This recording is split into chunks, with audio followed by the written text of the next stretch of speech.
Assalamualaikum warahmatullahi wabarakatuh.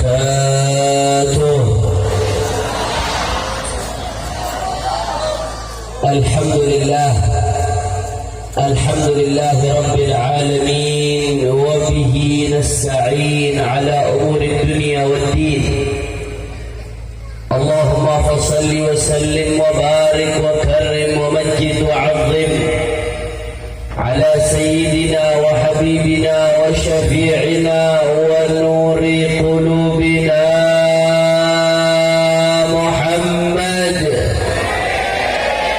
al-Fatih lima ughliqa wal khatim lima sabaq nasir al-haqq bil haqq wal hadi ila as-siratal mustaqim wa ala alihi wa sahbihi haqqa qadrihi wa miqdarihi al-'azim ya fattahu ya alim amma ba'd. Para alim ulama, para habaib, para kiai, para lora, para sesepuh, para tokoh masyarakat, wabil khusus hadir di tengah-tengah kita Ketua DPD FPI Madura Kiai Haji Saiful Qahar Tobrani. Tidak lupa pula hadir di sini bersama kita Komandan Brigade 411 Nasional, abang saya, Abang Haji Bustami Basir, Ajang Haji Basir Bustami.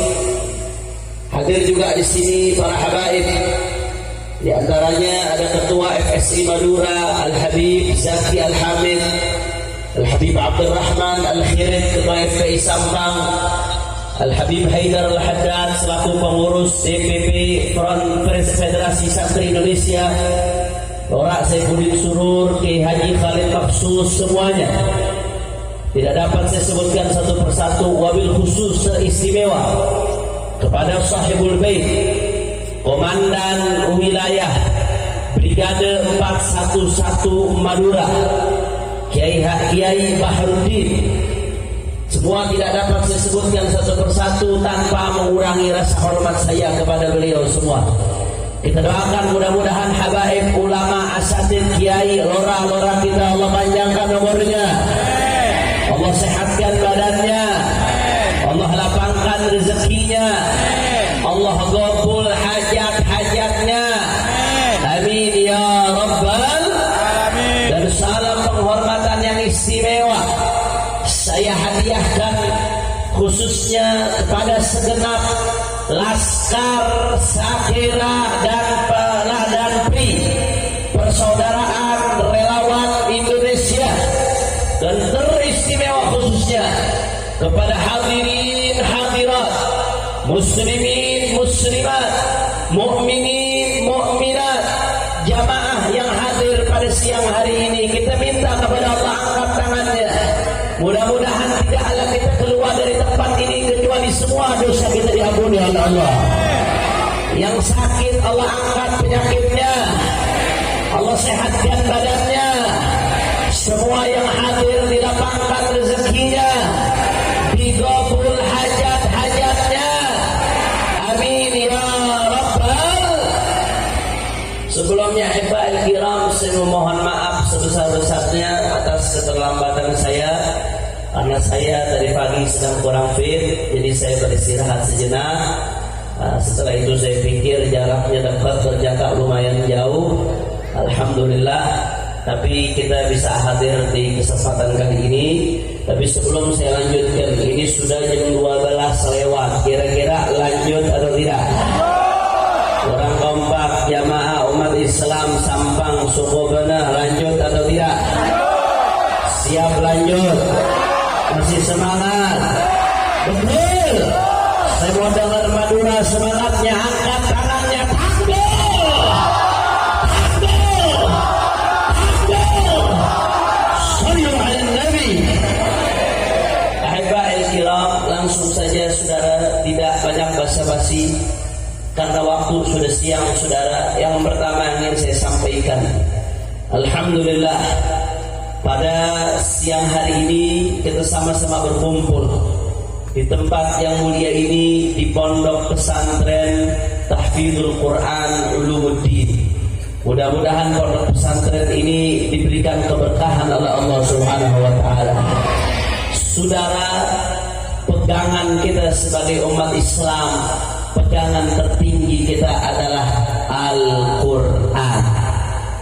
Oleh karena itu saudara, tidaklah Al-Qur'an ada pada suatu tempat atau berkaitan dengan suatu waktu atau menempati hati seseorang kecuali diangkat oleh Allah Subhanahu wa taala. Tempatnya dimuliakan, waktunya dimuliakan, orangnya dimuliakan berkat Al-Qur'an, kitabnya Allah Subhanahu. Mari sama-sama kita lihat saudara. Kalau kita mau bicara siapa orang yang paling mulia, maka Nabi sallallahu alaihi wasallam bersabda dalam hadisnya, khairukum man ta'allama al-Qur'an wa 'allamahu. Sebaik-baiknya di antara kalian adalah orang yang belajar Al-Qur'an dan mengajarkan Al-Qur'an. Seseorang manakala berkaitan dengan Al-Qur'an, maka menjadi orang yang paling mulia karena belajar dan mengajarkan Al-Qur'an. Luar biasa Al-Qur'an. Waktu kalau udah berkaitan dengan Al-Qur'an jadi waktu yang paling mulia. Mari kita lihat saudara. Jawab yang kompak, orang Sampang, orang Sokobenah. Sokobenah ya. Sokobenah. Jawab yang kompak. Bulan paling mulia bulan apa? Ramadan. Mudah-mudahan sebentar lagi kita Allah sampaikan ke bulan Ramadan. Bil khairin wa lutfin wa afiyah. Mudah-mudahan kita mendapatkan Al-Qur'an, mendapatkan Lailatul Qadar. Amin ya rabbal. Saudara, bulan yang paling mulia adalah bulan Ramadan. Itu mendapat yang paling kuat, saudara. Kenapa Ramadan jadi bulan paling mulia? Jawabannya dalam firman Allah Ta'ala, Syahrul Ramadan alladzi unzila fihi al-Qur'an. Bulan Ramadan adalah bulan tempat turunnya Al-Qur'an. Sehingga bulan Ramadan menjadi yang paling mulia, saudara. Kenapa Ramadan jadi paling mulia? Karena diturunkan di dalamnya Al-Qur'an. Bulan berkaitan dengan Quran dimuliakan oleh Allah menjadi bulan yang paling mulia. Alhamdulillah. Sampai di situ saudara, masih berkaitan dengan waktu. Di mana ada Al-Qur'an, di situ waktu itu dimuliakan oleh Allah. Saya mau tanya lagi orang Sokobenah, malam paling mulia malam apa? Lailatul Qadri khairum min alfi syahr. Mudah-mudahan Allah berikan kita bulan Lailatul Qadar insyaallah. Allahumma rzuqna qiyamal Lailatul Qadar fi hadzal Ramadan wa fi Ramadhanat al-taliyah ya Rabb. Saudara, kenapa bulan Ramadan Lailatul Qadar, malam Lailatul Qadar dijadikan malam paling mulia? Jawabannya lagi-lagi saudara, Allah nyatakan dalam Al-Qur'an, inna anzalnahu fi lailatul qadar. Kami, kata Allah Ta'ala, menurunkan Al-Qur'an. Dhamirnya kembali kepada Al-Qur'an. Silahkan Anda baca kitab-kitab tafsir. Inna anzalnahu fi lailatul qadar. Kami turunkan Al-Qur'an di malam Lailatul Qadar. Saudara, Lailatul Qadar adalah malam turunnya Al-Qur'an. Karena malam turunnya Al-Qur'an Lailatul Qadar, maka Lailatul Qadar menjadi malam yang paling mulia. Kenapa jadi malam yang paling mulia? Karena berkat Al-Qur'an. Masya Allah, lagi-lagi Allah muliakan saudara berkat Al-Qur'an. Wah, sampai di situ saudara, tempat-tempat kalau sudah menjadi tempat turunnya Al-Qur'an, saudara, sudah berkaitan dengan Al-Qur'an, Allah jadikan tempat yang paling mulia. Bagaimana Allah Subhanahu wa Ta'ala menjadikan rumah-rumah yang dibacakan dalamnya Al-Qur'an. Kata Nabi sallallahu alaihi wasallam, al-baitul ladzi quri'a fihi al-Qur'an yatara'a li ahli as-sama' kama tatara'a an-nujum li ahli al-ard. Rumah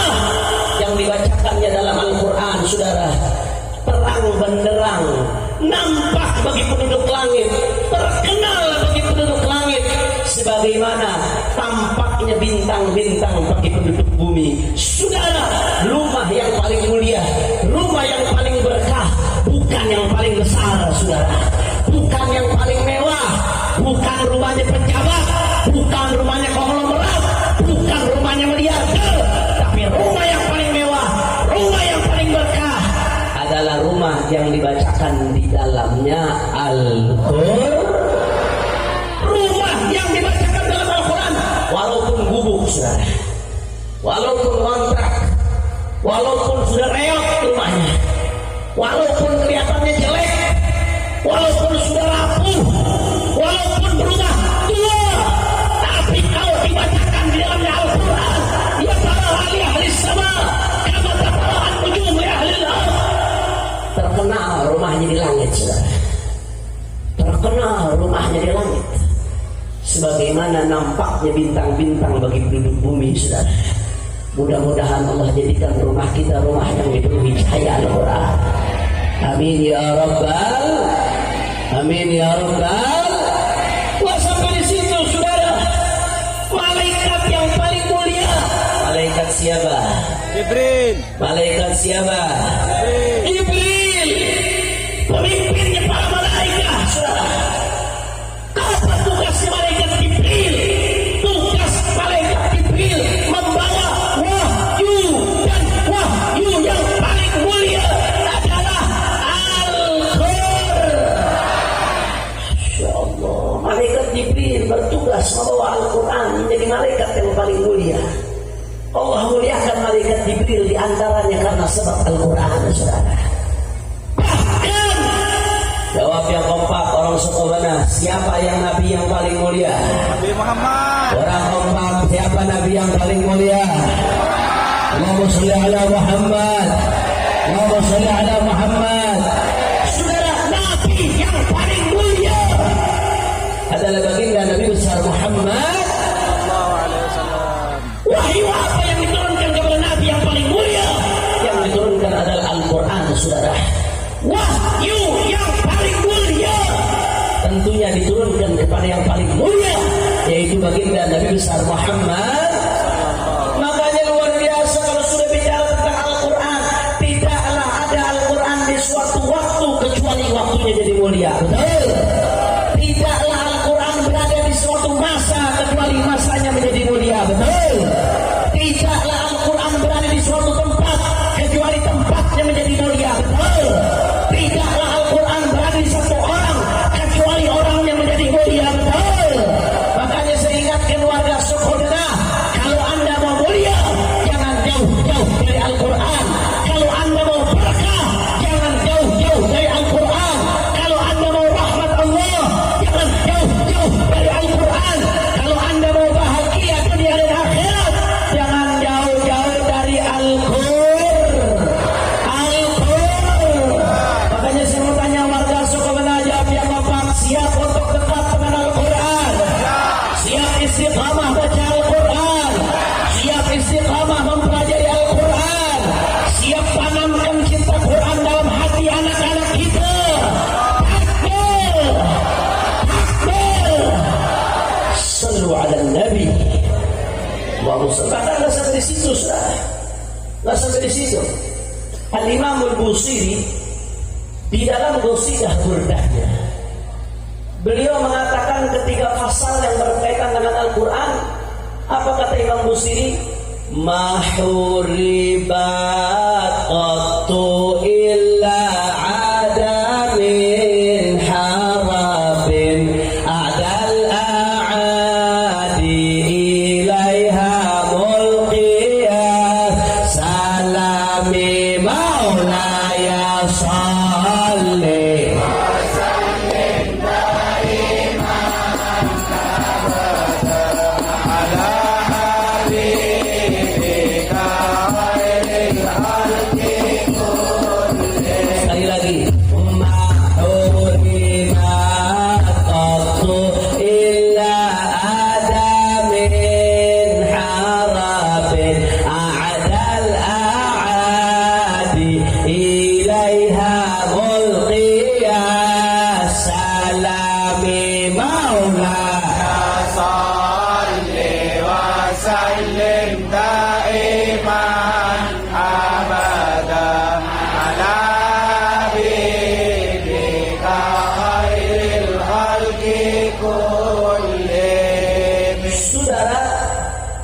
Busiri mengatakan, perhatikan baik-baik, ma huribat qattu illa 'ada min harabin a'dal a'adi ilaiha mulqiyas salami. Tidaklah ayat-ayat Al-Quran ini huribat, ayatul Quran, tidaklah ayat-ayat Quran ini diperangi, atau kata Imam Al-Bajuri dalam syarahnya, huribat, dibantah, ditentang, diserang, illa 'ada min harabin a'dal a'adi ilaiha mulqiyas salami, kecuali orang yang akan menentang itu meskipun dia musuh bebuyutan akan berbalik tunduk memohon damai kepada Al-Quran. Saudara, ini nggak main-main. Imam Busiri mengatakan ini, saudara. Ini terbukti lintas sejarah yang namanya i'jazul Quran. Al-Quran itu bagian daripada mu'jizat, mu'jizatun khalidah, mu'jizat yang abadi. Setiap mu'jizat akan selesai pada masanya, kecuali Al-Quran adalah mu'jizat yang abadi, baru diangkat nanti menjelang hari kiamat. Tidak ada satupun yang menentang Al-Quran kecuali dia akan berbalik tunduk kepada Al-Quran. Kalau kita mau bahas tentang i'jaz lughawi, bagaimana i'jaznya Al-Quran, Al-Quran menunjukkan orang-orang umat manusia kalau dari segi bahasa sudah terlalu banyak pembahasannya. Bahkan orang-orang jahiliyah pun ditantang oleh Allah Subhanahu wa taala, fa'tu bi suratin min mithli. Kalau kalian bisa datangkan cuma satu surat aja. Datangkan, ditantang, enggak bisa, Saudara. Secara bahasa pun mereka enggak mampu, Saudara. Saya kasih contoh sederhana bagaimana para penentang Al-Quran akan dibuat tunduk dan berbalik oleh Allah Subhanahu wa taala. Saya kasih contoh satu sederhana. Di dalam Al-Quran Allah Subhanahu wa taala berfirman, "Al-yawma nunajjika bi badanika litakuna liman khalfaka ayah." Shadaqallahul azim. Allah berfirman, saudara, ketika menceritakan tentang Fir'aun yang sombong, angkuh, mengaku Tuhan, berhadapan dengan Nabi Allah Musa alaihissalam. Ketika itu, saudara, Nabi Allah Musa sudah di ujung tanduk, depan laut, belakang musuh. Nabi Allah Musa saat itu bersama mustada'afin, banyak kelompok yang lemah yang menjadi pengikutnya Nabi Allah Musa, saudara. Tapi Fir'aun saat itu berada pada puncak kekuasaannya. Dia berada pada puncak kekuatannya. Dia berada pada puncak kejayaannya. Pasukannya lengkap, kekuatannya lengkap, persenjataannya lengkap. Dikejar Nabi Allah Musa. Masya Allah. Akhirnya apa yang terjadi? Saudara, di luar dugaan pertolongan Allah Subhanahu wa taala. Ketika itu Nabi Allah Musa sudah terpojok depan laut, belakang pasukan Fir'aun. Maju kena, mundur kena, maju mati tenggelam, mundur mati dihabisi musuh. Saudara, apa yang terjadi? Allah tunjukkan kekuasaannya, dibukakan itu laut, dibelah menjadi dua, dan akhirnya saudara, pasukan Nabi Allah Musa menyeberang. Fir'aun mengikuti di belakang. Di tengah jalan, pasukan Fir'aun dengan segala kesombongannya ditenggelamkan oleh Allah Subhanahu wa taala. Alhamdulillah. Nanti kita akan bahas hikmah ini, saudara. Tapi yang menarik terkait ini, Allah menyatakan dalam Al-Quran, "Fal yawma nunajjika bi badanika litakuna liman khalfaka ayah." Dan hari ini wahai Fir'aun, kami selamatkan engkau dengan badanmu. Falyawma nunajjika bi badanika. Kami selamatkan engkau dengan badanmu. Untuk apa? Litakuna liman khalfaka ayah. Supaya engkau menjadi pelajaran untuk orang-orang setelahmu. Saudara, Allah mengatakan dalam Al-Quran, Fir'aun jasadnya diselamatkan, jasadnya utuh, jasadnya masih ada, diselamatkan oleh Allah Ta'ala.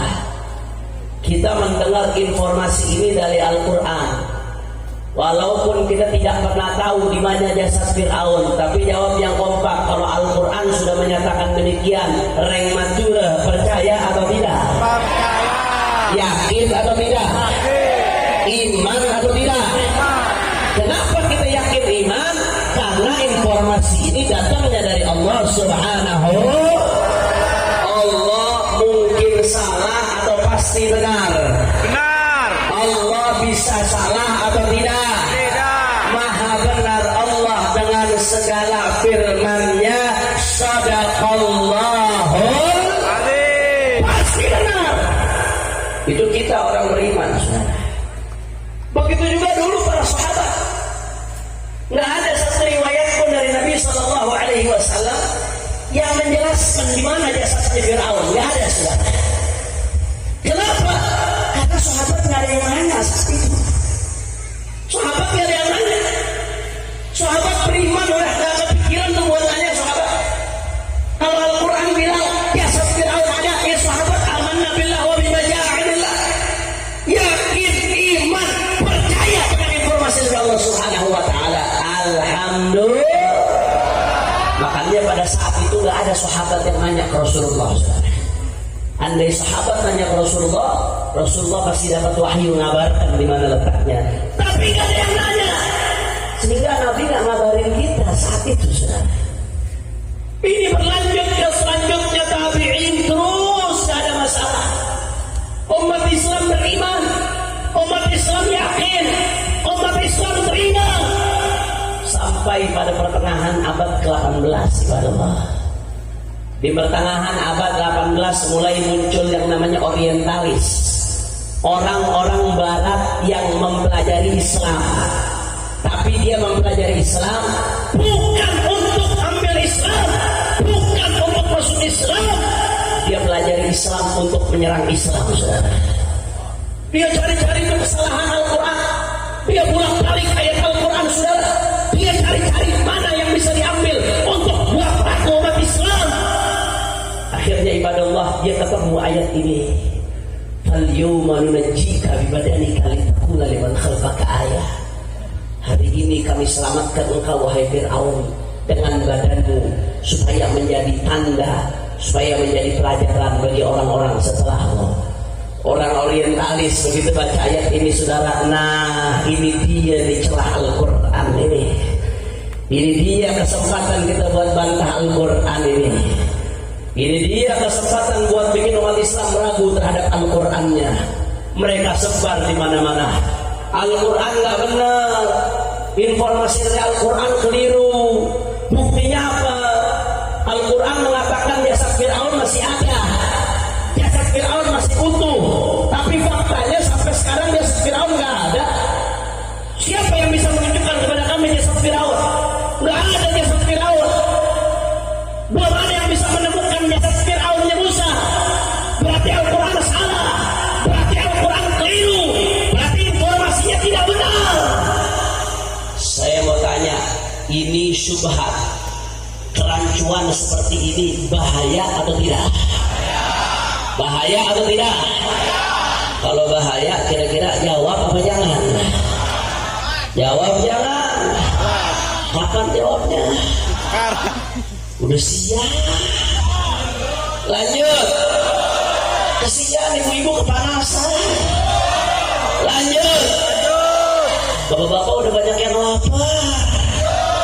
Lanjut. Masih semangat. Lanjut terus. Betul. Aduh semangatnya takbir. Sallu ala Nabi. Masya Allah. Sudah. Singkat cerita, saudara, Allah Subhanahu wa Ta'ala tidak akan diamkan. Allah janji di dalam Al-Quran, Inna nahnu nazzalna dzikra wa inna lahu lahafidun. Kami yang turunkan Al-Quran, kami pula yang akan jaga Al-Quran. Baik jaga ayatnya, redaksinya, atau jaga kandungannya, gak akan pernah salah, gak akan pernah meleset, saudara. Subhanallah. Akhirnya apa yang terjadi, saudara, setelah orientalis menebar keraguan di mana-mana? Islam. Karena umat Islam belum bisa menemukan jasad Fir'aun, belum bisa buktikan kebenaran ayat Al-Quran ini. Saudara, akhirnya apa yang terjadi ibadallah? Di akhir-akhir tahun 1800-an, kurang lebih tahun 1890-an, ada sekelompok arkeolog dari Prancis yang menelusuri daripada kota Luxor yang ada di Mesir, saudara. Arkeolog ini adalah ilmuwan yang kerjaannya menggali, mencari peninggalan-peninggalan masa lalu. Di antara yang digali, yang dicari tulang belulang, saudara. Termasuk kalau kita lihat ada contoh-contoh tulang belulang demonat, dinosaurus, itu bidangnya arkeolog yang mencari itu, saudara. Nah, di Mesir ada sekelompok arkeolog saat itu tahun 1890-an, mereka melakukan penelitian, ditelusuri, digali itu di daerah Luxor, Mesir. Akhirnya apa yang terjadi, saudara? Ini menjadi titik terang jawaban dari masalah ini, Allah. Mereka menemukan satu perkampungan, isinya adalah jasad Fir'aun daripada kerajaan Mesir, saudara. Karena Fir'aun bukan hanya satu. Fir'aun itu julukan buat Raja Mesir. Ramses I, Ramses II, Ramses III, banyak Fir'aun. Ternyata ditemukan komplek pemakaman Fir'aun Mesir, saudara. Tapi Habib kan belum ketahuan ini Fir'aun yang mana. Kan Fir'aun bukan cuma satu. Ada Fir'aun zaman Nabi Musa, ada Fir'aun selain zaman Nabi Musa. Tapi belum ketahuan, saudara. Akhirnya subhanallah, setelah dilanjutkan penggalian ini, saudara, di awal-awal tahun 1900-an, kalau tidak salah tahun 1906 atau 1907, saya lupa persisnya, saudara. Intinya di awal tahun 1900-an dilanjutkan penggalian oleh kelompok arkeolog lainnya. Akhirnya ditemukan beberapa jasad Fir'aun, saudara. Di antara beberapa jasad Fir'aun yang ada, ya mereka memang dibalsam, ya mereka memang diawetkan. Tapi dari sekian jasad yang ada, hanya satu ada jasad Fir'aun yang lebih utuh dari yang lainnya, saudara. Yang tubuhnya lebih jelas dari lainnya, wajahnya lebih jelas dari lainnya. Sudah, apa yang terjadi ibadallah? Begitu ditemukan jasad tersebut, Fir'aun yang lebih utuh dari yang lain, yang jasadnya lebih bagus dari yang lain, jasadnya lebih jelas dari yang lain. Akhirnya pada saat itu, saudara, Perancis yang pada saat itu menjajah Mesir memerintahkan untuk menyetop penelitian, saudara. Entah kenapa, mungkin mereka khawatir keraguan yang selama ini ditebar jadi terbongkar, saudara. Entah mungkin mereka takut bisa stop penelitian. Tidak boleh dilanjutkan, tidak boleh, saudara. Mungkin mereka khawatir kalau selama ini keraguan yang mereka tebar salah, ternyata Al-Quran firman Allah Maha benar, saudara. Akhirnya singkat cerita disimpan itu jasad Fir'aun, tidak boleh dibuka. Satu pun orang tidak boleh buka, saudara. Sekian puluh tahun itu berjalan sampai tahun 1975, ibadallah. Sekian puluh tahun berjalan tidak ada yang buka. Akhirnya pada tahun 1975 ada seorang profesor doktor namanya Maurice Bucaille, berkeluarga negaraan Prancis. Beliau ahli forensik. Ahli forensik ini, Pak Bu, bidang keilmuan kedokteran yang bidangnya memeriksa penyebab kematian orang.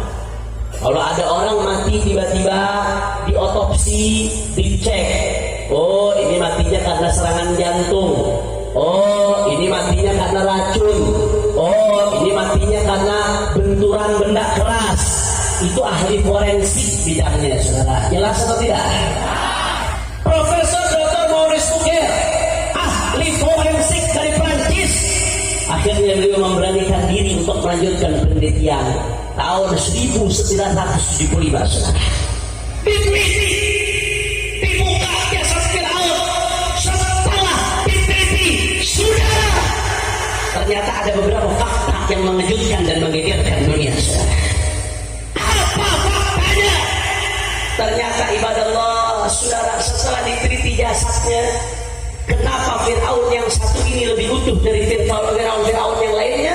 Saudara, ternyata penyebabnya yang pertama, karena Fir'aun tersebut, saudara, tinggi kandungan garam di dalam badannya, saudara. Kandungan garamnya tinggi sehingga dia awet. Saya mau tanya ibu-ibu, Bu, kalau mau ngawetkan ikan, selain ditaruh di es, dikasih apa, Bu? Garam. Kalau mau ngawetkan telur, supaya telurnya awet, diapakan, Bu? Diasinkan, supaya awet. Begitu juga manusia, ternyata gara-gara kandungan garam yang tinggi, dia awet, saudara. Dan ini ternyata sesuai dengan informasi Al-Quran. Dari sekian Fir'aun, yang matinya tenggelam hanya Fir'aun di Musa, saudara. Hanya Fir'aun di Musa. Ternyata sejarah membuktikan Fir'aun Musa setelah dia mati tenggelam, sudah kemudian dia terbawa ke pinggir daratan.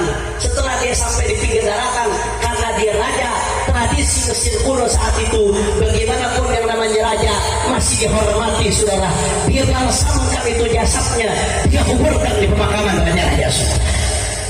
Masya Allah. Saya mau tanya, berarti informasi dari Al-Quran benar atau tidak? Orang kompak, benar atau tidak? Informasi dari Al-Quran tepat atau tidak? Tingginya kandungan garam menunjukkan dia matinya tenggelam di laut, saudara. Sedangkan Al-Quran menginformasikan yang matinya tenggelam di laut adalah Fir'aunnya Musa. Dan Al-Quran yang mengatakan pula jasadnya diabadikan, dan ini ketemu ribuan tahun jasadnya abadi. Subhanallah, maha benar Allah dengan segala firman-Nya. Shadaqallahu. Nah, sampai di situ, saudara, ada fakta kedua yang menarik yang dia temukan. Setelah dia teliti sebab kematiannya, ternyata bukan hanya kandungan garam yang tinggi, saudara. Ya, dia mati tenggelam. Tapi selain faktor tenggelam, ada faktor yang menarik yang menyebabkan dia mati, saudara. Ternyata jasad Fir'aun yang ditemukan ini bukan hanya mati karena tenggelam, tapi karena mati kaget, saudara. Mati kaget, serangan jantung, saudara. Hasil penelitian forensik. Lo gak bisa mati kaget, ada dia, saudara. Bagaimana gak kaget? Dia ngaku Tuhan, dia merasa kuat. Musa dianggap kecil sama dia, saudara. Pasukannya dianggap orang lemah. Dia kejar dengan penuh keyakinan dia akan menang. Pasukan Musa akan habis, pasukan Musa akan binasa. Saya mau tanya secara hitung-hitungan, pasukan Musa sudah di ujung bibir daripada tebing, depannya laut, belakangnya pasukan Fir'aun. Secara hitung-hitungan, secara akal sehat, Fir'aun menang atau kalah kira-kira? Menang. Mungkin gak Fir'aun kalah? Nah mungkin, sudah. Secara hitung-hitungan pasti menang. 99,9% dia yakin menang, saudara. Dia yakin akan lebih hebat. Dia yakin akan habisi Musa. Masya Allah, saudara. Tapi apa yang terjadi? Fir'aun dengan segala kesombongannya, dengan segala keangkuhannya, ditenggelamkan oleh Allah, mati, habis, tidak berdaya, saudara. Takbir, takbir. Makanya ternyata hasil penelitian membuktikan Fir'aun matinya mati kaget, saudara. Mati kaget, Bu. Fir'aun itu matinya mati kaget. Kenapa? Shock. Kok bisa saya sehebat ini kalah? Saya sekuat ini kalah? Saya sekaya ini kalah? Perlengkapan saya selengkap ini bisa kalah? Mati kaget, saudara. Makanya ini jadi pelajaran di Allah. Jadi pelajaran kepada siapapun yang pengen zalim, kepada siapapun yang merasa hebat, kepada siapapun yang merasa berkuasa, kepada siapapun yang menindas para nabi dan pewarisnya para nabi atau zuriatnya para nabi. Berkaca dengan pelajaran Fir'aun, jangan merasa kau hebat, jangan merasa kau kuat.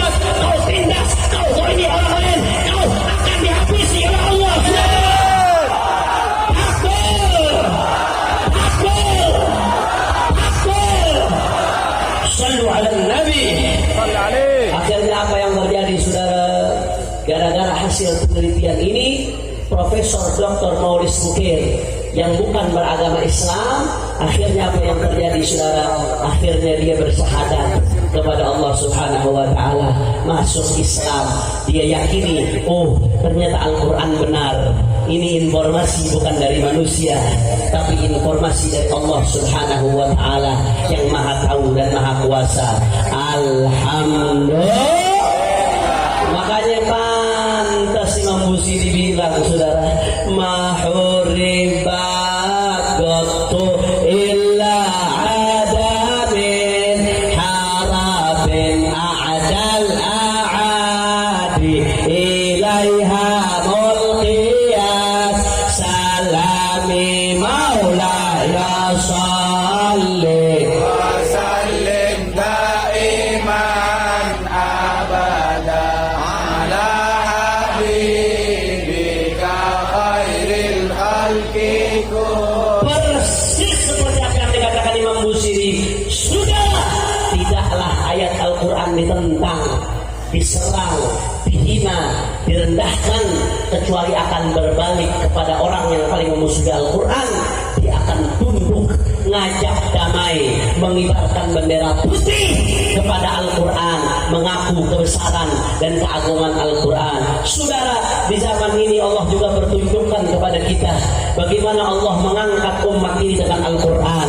Ketika umat masing-masing dengan kelompoknya, masing-masing saudara dengan ormasnya, masing-masing dengan barisannya, akhirnya pada tahun 2016 ketika terjadi penistaan terhadap Al-Quran, saudara, Allah satukan umat Islam. Saudara, 7 juta orang kumpul di Jakarta.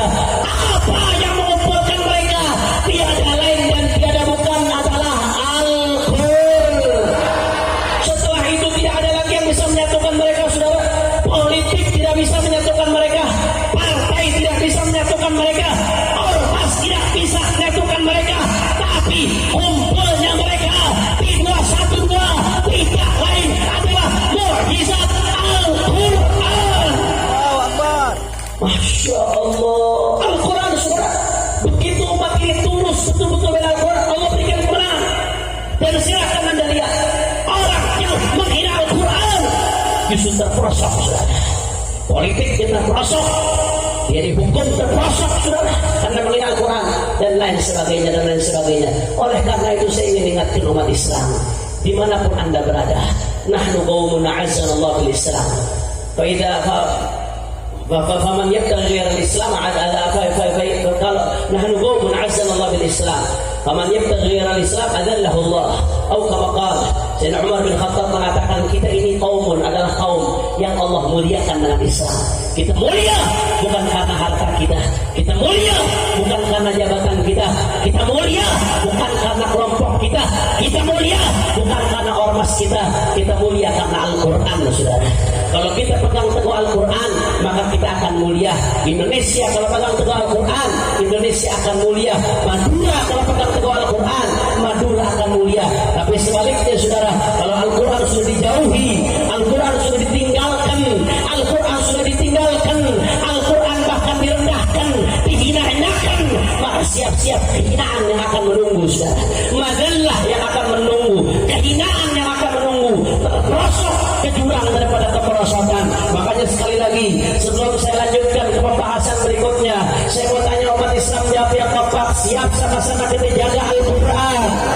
Udah kompak, siap jaga Al-Quran, siap terus bersama Al-Quran, siap terus bergandengan dengan Al-Quran. Akbar, sallu ala Nabi.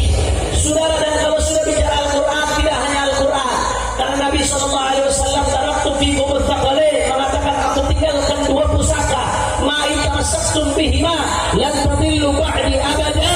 Kalau kalian pegang teguh 2 pusaka tersebut, kalian tidak akan tersesat sesatku, kata Nabi SAW.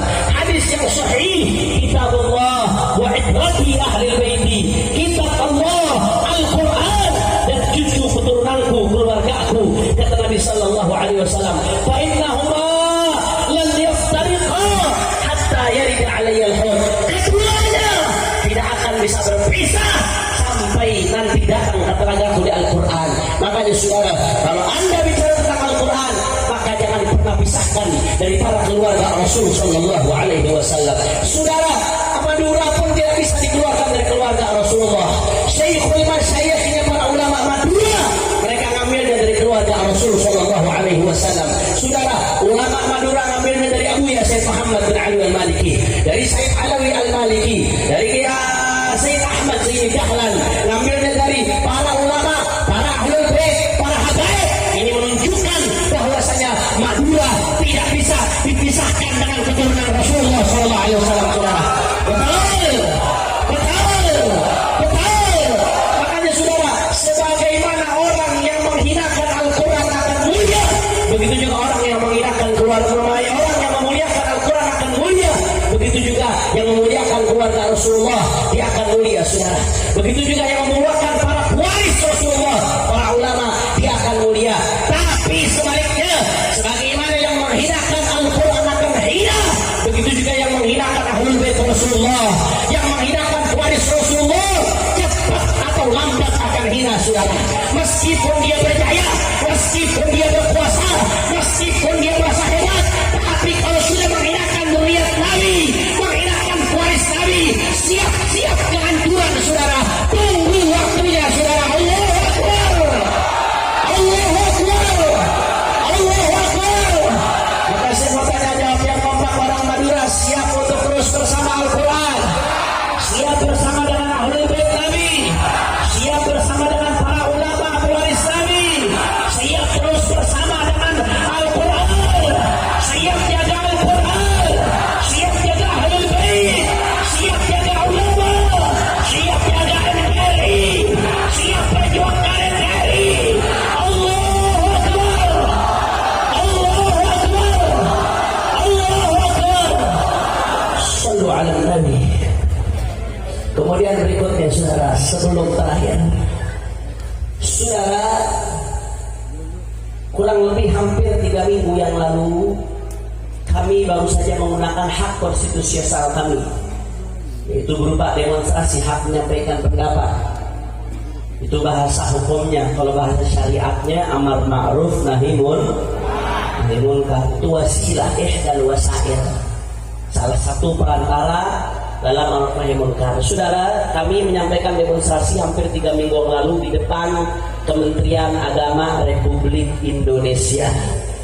Ini informasi perjuangan, saudara.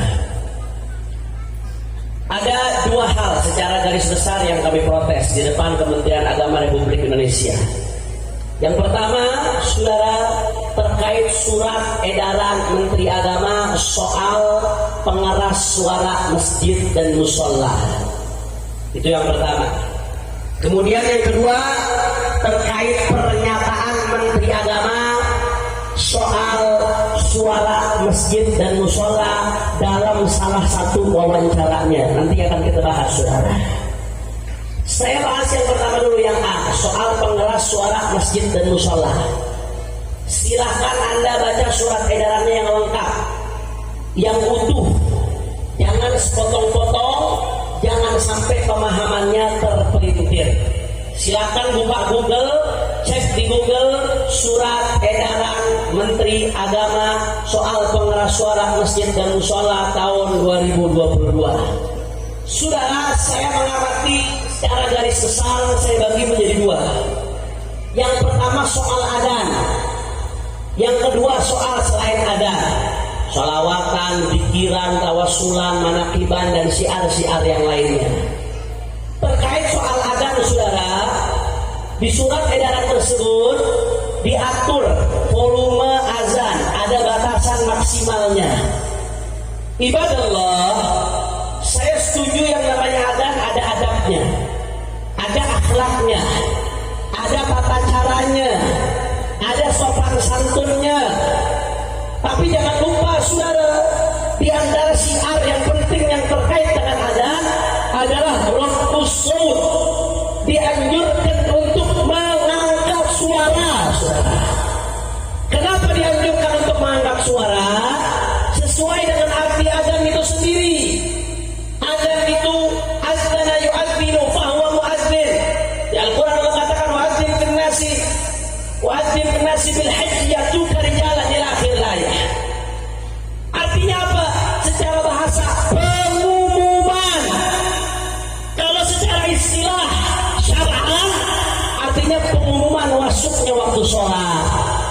Saudara, yang namanya pengumuman masuknya waktu sholat ditargetkan sejauh mungkin, cakupannya seluas mungkin, yang mendengar sebanyak mungkin. Saya mau tanya, kalau harus sejauh mungkin, seluas mungkin, yang mendengar sebanyak mungkin, berarti harus kencang atau pelan? Yang kompak kencang atau pelan? Keras atau pelan? Keras atau pelan? Berarti kalau dibatasi Anda cocok atau tidak? Setuju atau tidak? Sudah. Saya setuju dengan sikap NU Nahdlatul Ulama tahun 2012. Pada tahun 2012, Wakil Presiden Budiono melontarkan wacana untuk mengatur volume azan. Pada saat itu, saudara, ulama menolak wacana tersebut. Di antara yang paling gencar menolak adalah Nahdlatul Ulama, Ketua PWNU Jawa Timur, Kiai Haji Mutawakkil Allah, dengan tegas menolak wacana pengaturan azan, saudara. Alhamdulillah. Saya mau tanya, sikap NU tahun 2012 terkait ini bagus atau tidak? Penolakan ini bagus atau tidak? Dukung atau jangan? Makanya harus ini dipertahankan sikap ini, saudara. Harusnya sampai saat ini, apalagi menterinya dari NU, saudara, sikap ini harusnya dipertahankan. Ibadah Allah. Oleh karena itu, saudara, kenapa saya masalah ini tegas ibadah Allah? Saya khawatir ini kan aturan tingkat nasional. Kalau volume adat dibatasi, nggak semua wilayah masjidnya berdekatan. Ada wilayah di Indonesia yang masjidnya berdekatan, musolanya berdekatan, masjid dan musola berdekatan, sehingga suaranya tumpang tindih. Di wilayah-wilayah seperti ini pun nggak perlu negara yang atur, bisa diatur sesama masjid yang ada di situ dengan kesepakatan forum-forum komunikasi masjid yang ada, betul? Tapi di daerah-daerah yang masjidnya berjauhan, musolanya berjauhan, seperti di pelosok-pelosok, saudara, saya khawatir kalau dibatasi siarnya tidak maksimal, saudara, betul? Makanya nggak bijak pembatasan ini, saudara. Kira-kira jelas atau tidak? Jelas atau tidak? Kalau begitu orang Madura setuju nggak kalau volume masjid dibatasi? Orang kompak yang kedua setuju atau tidak? Setuju atau tidak? Itu yang pertama, saudara. Kemudian yang kedua, terkait selain azan, manakiban, ratiban, zikiran, tadarus Quran, sholawatan, marhabanan, dan lain sebagainya. Saudara, ibadah Allah, terkait masalah ini, saudara, di surat edaran tersebut silakan Anda lihat yang lengkap yang utuh, juga diatur, saudara. Kapan boleh pakai mie keluar, kapan nggak boleh. Apa saja yang boleh pakai mie keluar, apa saja yang tidak boleh. Ibadah Allah, saya juga tidak setuju dengan ini. Kenapa? Karena ini bisa membuat masyarakat jadi resah, saudara. Betul? Betul? Ini kalau diatur-atur terlalu detail, terlalu dalam, saya khawatir masyarakat jadi resah, malah menimbulkan masalah baru di tengah masyarakat. Sebab di negeri kita tercinta, dari Indonesia merdeka sampai saat ini, masjid-masjid kita beragam, musola-musola kita beragam, dan ini sudah berjalan dengan baik, saudara. Ada masjid-masjid yang gerak-gerak menggunakan mie keluar, tahlilannya mie keluar, tadarusannya mie keluar, tibaannya mie keluar, sholawatannya mie keluar, tadarusannya mie keluar. Banyak atau tidak? Banyak atau tidak?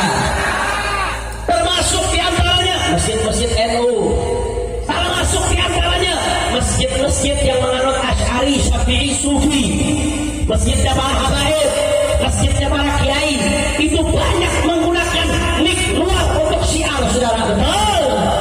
Saya mau tanya, yang udah berjalan seperti ini bagus atau tidak? Dukung atau jangan? Dukung atau jangan? Ya, kan sudah ini udah berjalan. Kalau ini diatur-atur justru nanti bikin ribut, saudara. Ini diatur-atur bikin resah. Ini diatur-atur justru bikin gaduh, betul? Bahkan di antaranya ada juga masjid-masjid yang minim penggunaan mie keluar. Contoh, masjid-masjidnya Muhammadiyah, Masjid Muhammadiyah itu Pak Bu, kebanyakan adanya saja yang keluar. Zikirnya bahkan sirwan, sendiri-sendiri saudara. Biarkan selama tidak mengkafirkan, membid'ahkan saudaranya lain, silakan saudara. Kita tidak melarang, kita tidak ingin menyerang. Itu gaya siapnya dia. Ini bagian dari dinamika dakwah di Indonesia. Mereka saudara kita, saudara, betul. Bahkan saya kasih contoh saudara, di Cianjur, Sukabumi, di Bogor, di daerah kami saudara, itu sampai detik ini masih banyak aspek. Orang Madura tahu aspek, aliran aspek, anti speaker. Loh maksudnya bagaimana? Mereka berpendapat speaker haram. Loh Habib mereka Wahabi? Bukan. Mereka Asy'ari, Sufi, Syafi'i. Kiai-kiainya dekat dengan kita. Bahkan sebagian ada yang habaib, saudara. Kita hormati, kita hargai, saudara. Bahkan saya sering sama di tempat mereka, di tempat kiai-kiainya mereka, yang hadir ribuan, ceramahnya nggak pakai speaker, saudara. Berasa juga, apalagi kalau ceramahnya udah saya tempat ketiga. Wah, kalau pertama, kedua, ketiga, suara udah mau habis, ceramah 1000 orang nggak pakai speaker, saudara. Tapi saya hargai, kita hormati, ini perbedaan di antara kita.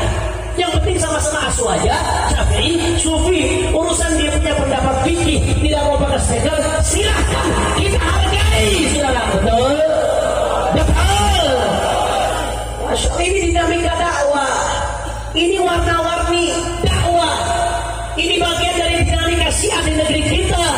Biarkan sudah berjalan, nggak usah diatur-atur sedemikian rupa. Saya khawatir kalau diatur malah membuat resah. Selama ini warga baik-baik saja, masyarakat baik-baik saja, ini berjalan dengan baik. Biarkan ini jadi civil society, saudara. Biarkan ini jadi aturan warga, kesepakatan warga. Biarkan ini jadi syiar yang berbaur dengan lokal wisdom, kearifan lokal. Biarkan ini menjadi beragam di negeri kita, bagian dari Bhinneka Tunggal Ika. Biarkan ini jadi kekayaan Indo. Masya Allah, kira-kira jelas atau tidak? Jangan hanya Anda bicara Bhinneka, tapi Anda nggak bisa menerima keberagaman. Bohong Anda bicara Bhinneka kalau tidak bisa menerima keberagaman. Ini bagian dari keberagaman negeri kita, saudara. Betul? Betul. Makanya ibu-ibu banyak yang ngeluh, Bu,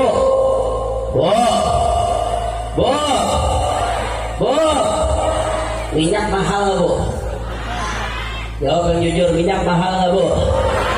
Makanya di Jakarta, di Bogor ada ibu-ibu yang ngeluh kepada saya, Habib, saya berharap yang diturunkan bukan volume speaker, Beb, tapi harga minyak, Beb. Betul Bu? Setuju Bu? Setuju Bu? Mendingan pemerintah fokus turunin harga minyak, bukan ngurusin volume speaker, saudara. Betul? Betul?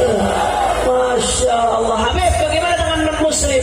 Saudara, saya kata-kata tadi, itu Bhinneka Tunggal Ika. Kalau mau berbhinneka tunggal ika, totalitas dong, saling menghargai perbedaan. Di wilayah mayoritas muslim, maka sebagaimana mayoritas muslimnya harus merangkul minoritas, menjaga, nggak boleh ganggu mereka. Begitu juga minoritas non-muslimnya harus tahu diri terhadap mayoritas muslim, saudara. Sebaliknya, di wilayah mayoritas non-muslim seperti NTT, Papua, saudara, Manado, dan lain sebagainya, saudara, maka sebagaimana mayoritas non-muslimnya harus merangkul dan menjaga minoritas muslimnya pun harus tahu diri menyesuaikan wilayah sekitar. Ini namanya keberagaman, ini namanya Bhinneka Tunggal Ika. Biarkan ini berjalan, saudara. Biarkan ini jadi warna-warni negeri kita, saudara. Nggak usah repot-repot, gampang, nggak usah repot-repot. Kalau Anda merasa terganggu dengan speaker masjid dan musola, maka jangan tinggal dekat musola. Betul? Betul? Sama halnya kalau kamu terganggu dengan suara kereta, jangan tinggal dekat rel kereta, bukan ban kereta dicopotin. Betul apa betul? Betul apa betul? Kira-kira jelas atau tidak? Jelas atau tidak? Takbir! Sallu ala Nabi. Itu yang pertama, saudara. Kemudian yang kedua, terkait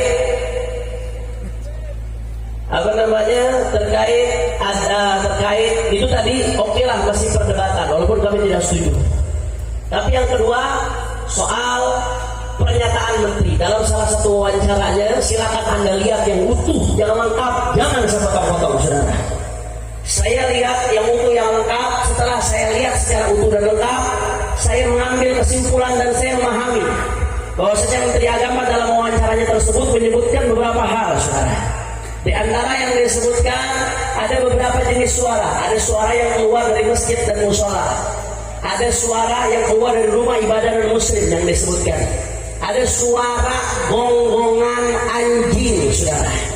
Kemudian kesimpulannya, intinya yang saya pahami, dia menyebutkan intinya bahwasanya ini sama-sama suara, sama-sama perlu ditertibkan. Saya mau tanya, kira-kira jawab yang kompak. Setelah Anda melihat secara utuh yang lengkap, pernyataan Menteri Agama pada video itu pantas atau tidak? Layak atau tidak? Pantas atau tidak? Umat Islam mendengar pernyataan tersebut sakit atau tidak? Pasti atau tidak? Panas atau tidak? Habib jangan provokasi, Habib jangan memanas-manasi. Saudara, saya nggak provokasi.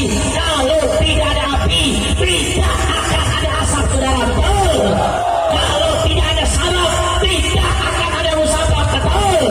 Yang kami lakukan hanyalah reaksi dari pernyataan Anda, saudara. Betul. Anda tidak punya tangan yang cukup untuk menutup semua telinga. Anda tidak punya tangan yang cukup untuk menutup semua mulut. Tapi Anda punya tangan yang cukup untuk menjaga mulut Anda, saudara. Allah. Makanya saudara, kami tegas, sudah. Nggak pakai TP kali-kali. Menteri Agama nggak usah banyak cari pembenaran, saudara. Nggak usah banyak cari pembenaran, ibadah Allah. Cukup. Yang pertama, satu, taubat kepada Allah Subhanahu wa Ta'ala. Setuju? Setuju. Yang kedua, kita minta Menteri Agama untuk membuat permohonan maaf terbuka kepada umat Islam, saudara. Setuju? Setuju. Yang ketiga, kita minta supaya mempertanggungjawabkan ucapannya secara hukum, saudara. Setuju? Setuju. Maka semua tanya umat Islam, jawab yang kompak. Siap bersatu, siap dapat kata risal, siap jaga syiar Allah, siap jaga NKRI. Takbir. Sallu ala Nabi.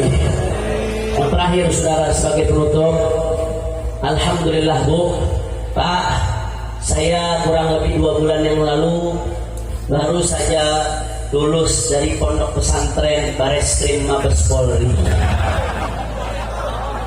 Alhamdulillah. Penjara, Bu, penjara. Jadi yang ceramah depan ibu-ibu sekalian ini napi, bang napi, narapidana. Nah, ini kalau anak-anak 90-an dan sebelumnya, itu dulu ada acara Bang Nabi. Kejahatan bukan hanya terjadi karena ada niat pelakunya, tapi karena ada kesempatan. Waspadalah. Waspadalah. Jadi ada ceramah Bang Nabi ini, kira-kira orang Soko Benah yang ceramahnya Nabi nyesel atau tidak ini? Nyesel atau tidak?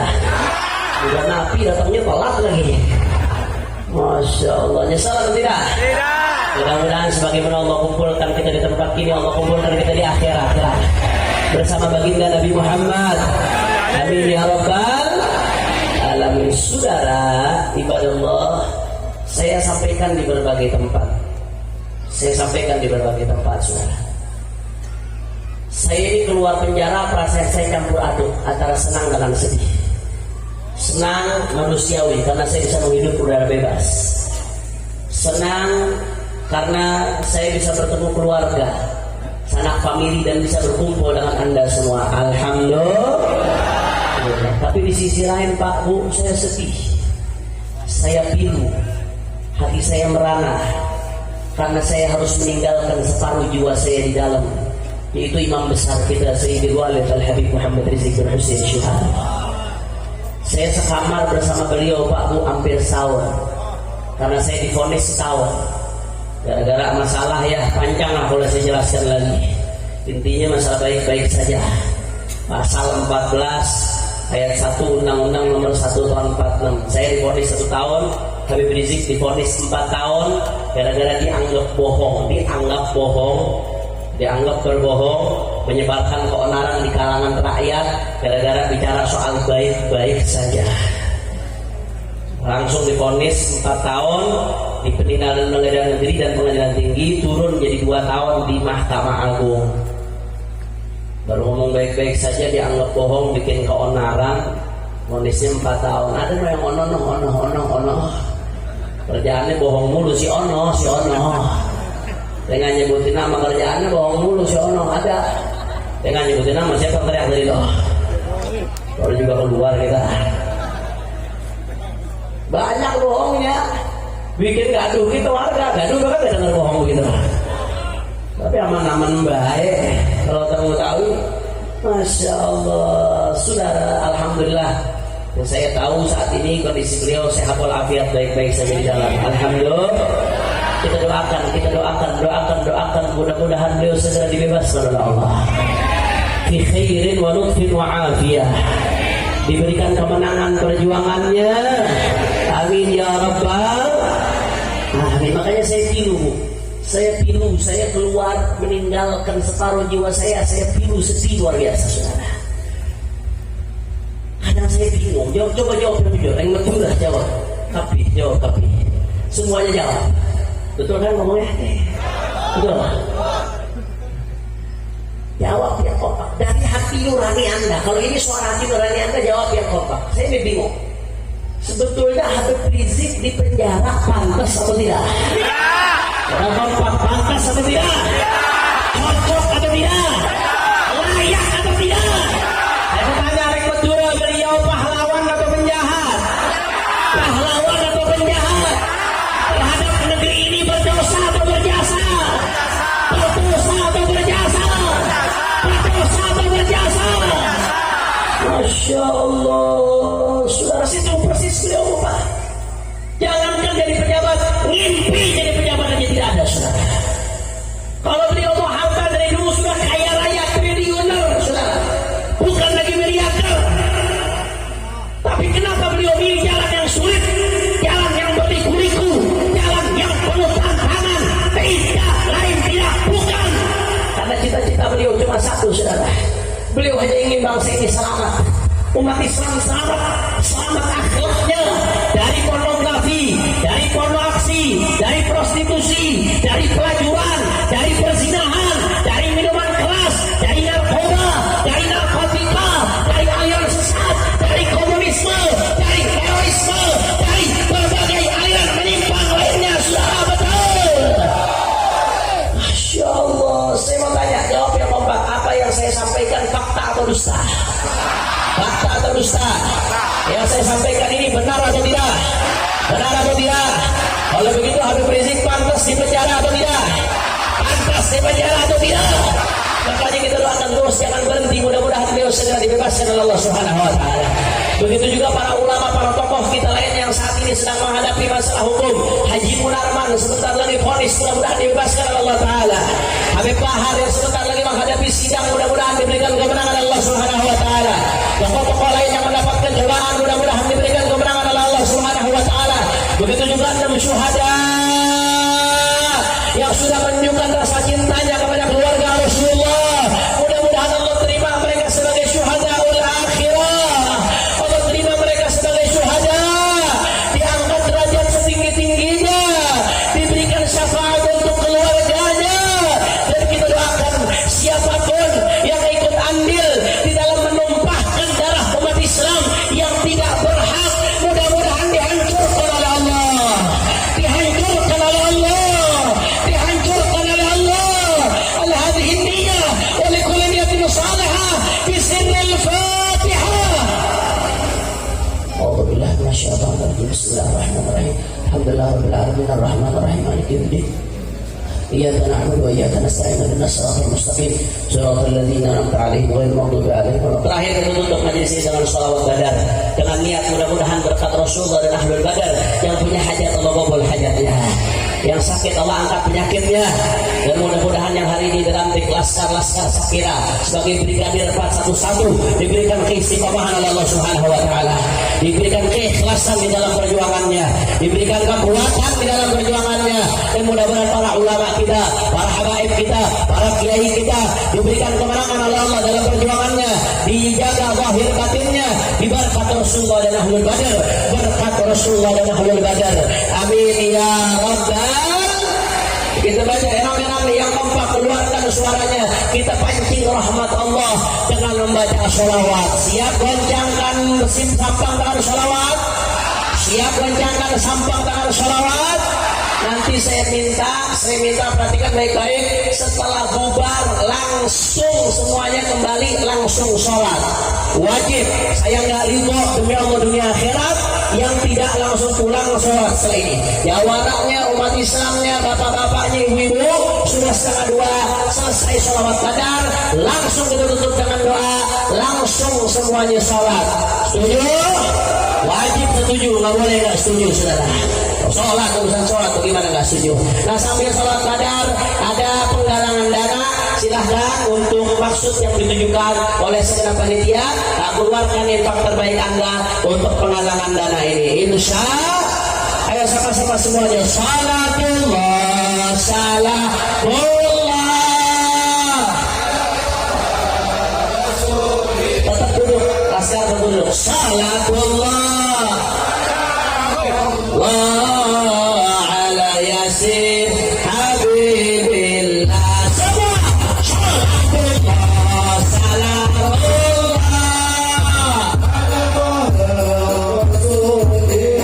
Allah salatullah, salamullah.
wasallam.